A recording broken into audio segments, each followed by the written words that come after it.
They said I'd recover completely. They said the memories would come back. They didn't mention whose memories.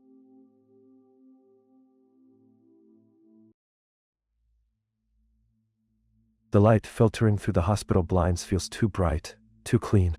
Dr. Reeves adjusts my pillow with practiced efficiency, her smile warm but professional. "How are we feeling today?" she asks, checking something on her tablet. "Better," I tell her, though I'm not entirely sure what better means compared to before.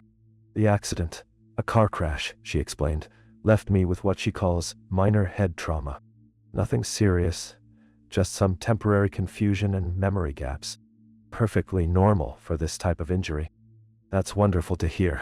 Your recovery has been remarkable." She gestures toward the bedside table.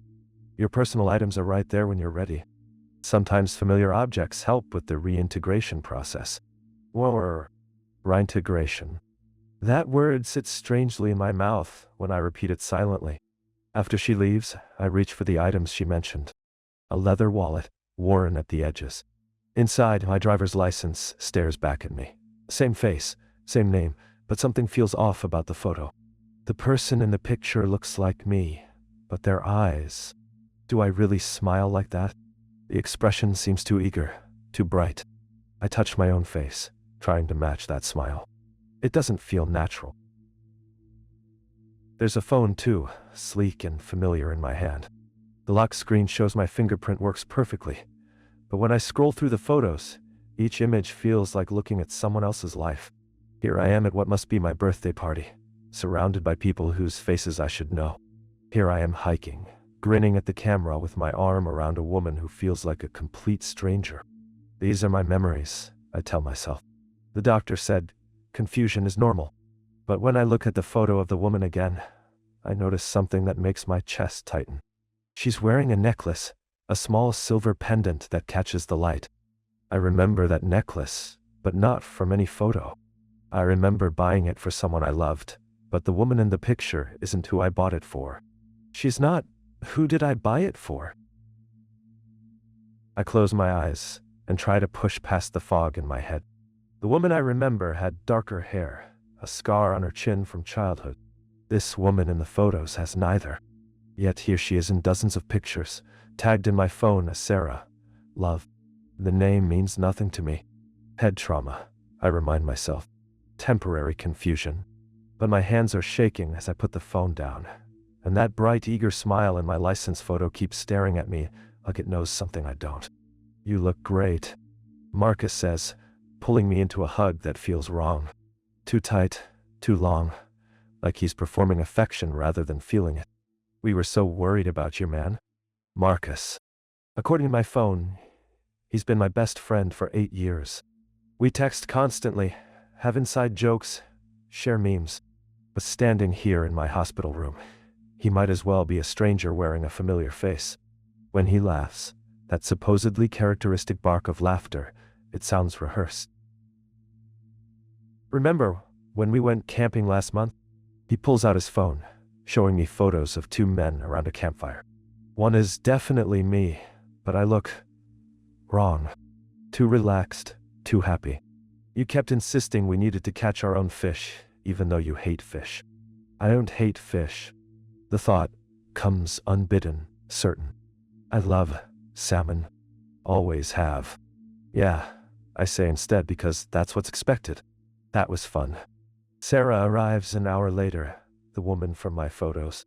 She kisses my forehead, calls me honey, talks about our plans to redecorate the apartment. Her voice has the right tone of concern mixed with relief, but something's missing. There's no recognition spark, no flutter of familiarity. She could be reading from a script. "I brought your favorite," she says, unpacking takeout containers. "Thai food from that place on 5th Street.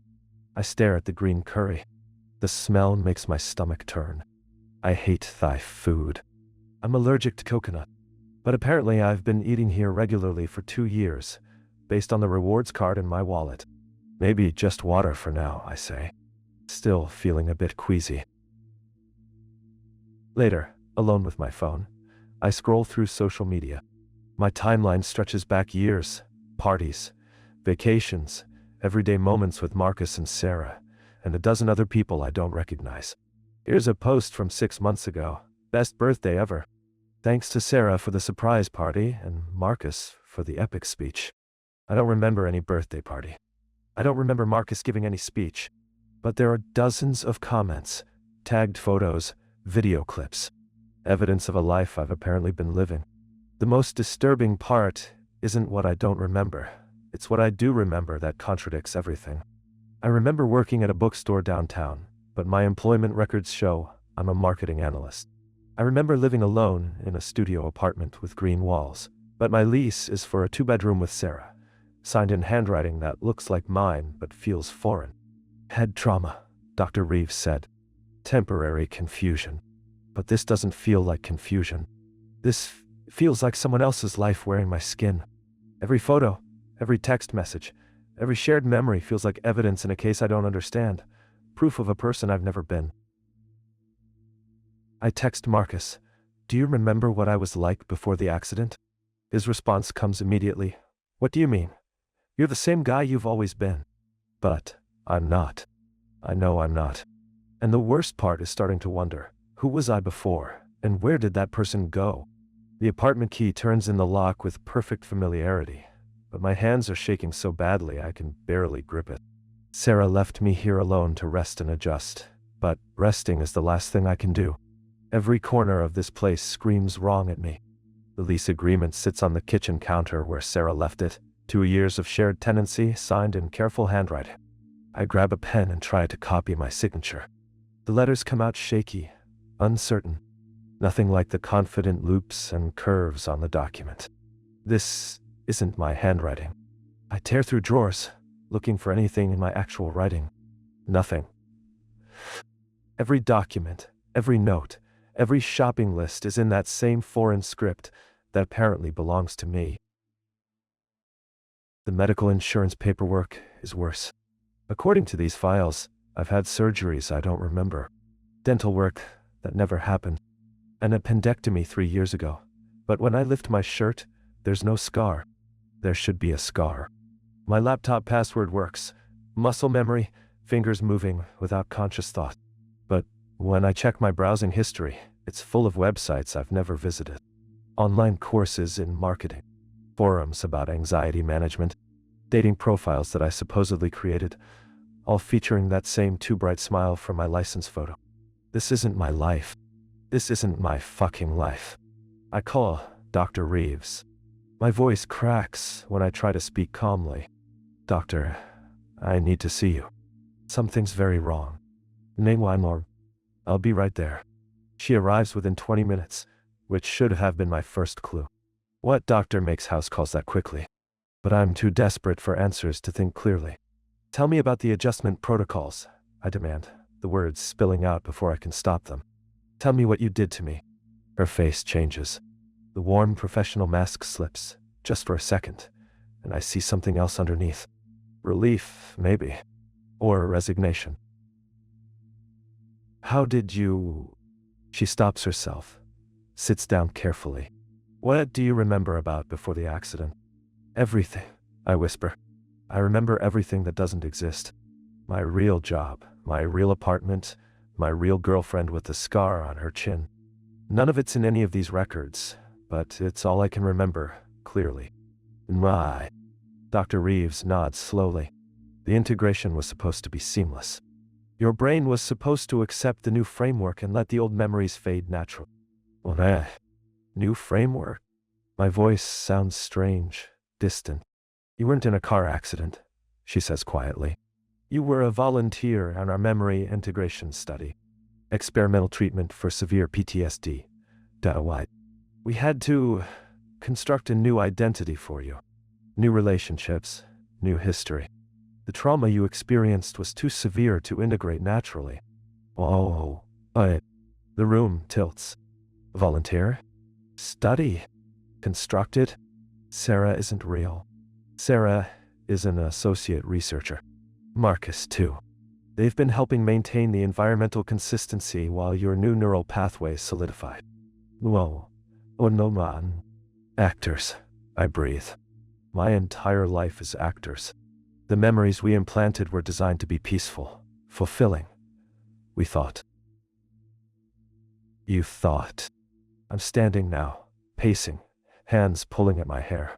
You thought you could just delete me and install someone else? You consented to this. Your previous trauma was... What trauma? What trauma? But she's shaking her head. I can't tell you that. It would undo everything we've accomplished. Show me, I whisper. Show me who I was. Dr. Reeves hesitates, then pulls out a tablet. This is against protocol, but you're rejecting the integration anyway. Maybe seeing the truth will help you understand why we did this. Now, let me say. The video file opens, and I see myself, but not myself. This version of me is hollow-eyed, skeletal, rocking back and forth in what looks like a psychiatric facility. On screen, I'm speaking to someone off camera, describing horrors I can't let myself process even now. Military deployment, explosion, bodies of children. My fault, my fault, my fault. I watched this broken version of myself attempt suicide twice in the span of a 5-minute clip. 6 months of treatment, no improvement, Dr. Reeves says softly. You begged us to make it stop. You signed every consent form, waived every right. You said you'd rather be no one than be yourself. One saying. The tablet goes dark, leaving me staring at my reflection in the black screen. So, you made me someone else. We gave you peace. A life without trauma, with people who care about you, with purpose and joy, with lies. Does it matter? Her voice is gentle, almost pleading. You've been happy these past months, healthier than you've been in years. Sarah genuinely enjoys your company, even if the relationship started as research. Marcus has grown fond of you. The connections may have begun artificially, but they've become real. And go on. I think about Sarah's laugh, how it made me feel warm even when nothing else did. Marcus's terrible jokes that somehow made me smile. The apartment that felt safe, even when it felt wrong. What happens now? I ask. That's your choice. We can try to reinforce the integration, help you accept this identity fully. Or we can attempt to restore your original memories, though I can't guarantee your psychological stability afterward. Original memories. The thought of those hollow eyes, that broken voice describing horrors, makes my chest tight with panic. If I choose to keep this life, I say slowly, will I remember this conversation? Not if you don't want to. I close my eyes. 2 versions of myself battle in my mind. The peaceful marketing analyst who loves Thai food and has loving friends, and the traumatized soldier who couldn't live with his memories. One is artificial but bearable. The other is real but unbearable. I want to remember, I hear myself say. All of it. I want to keep this life, but I want to remember that it's constructed. Dr. Reeves frowns. That's not typically how. I want to choose the lie consciously, I interrupt. Every day, I want to wake up and decide to be this person, knowing exactly what I'm choosing. She studies my face for a long moment. That might be the healthiest response we've seen yet. Later, when Sarah comes home with dinner, I kiss her forehead and ask about her day. She tells me about her research, and I listen with genuine interest. When Marcus texts a terrible meme, I laugh and send one back.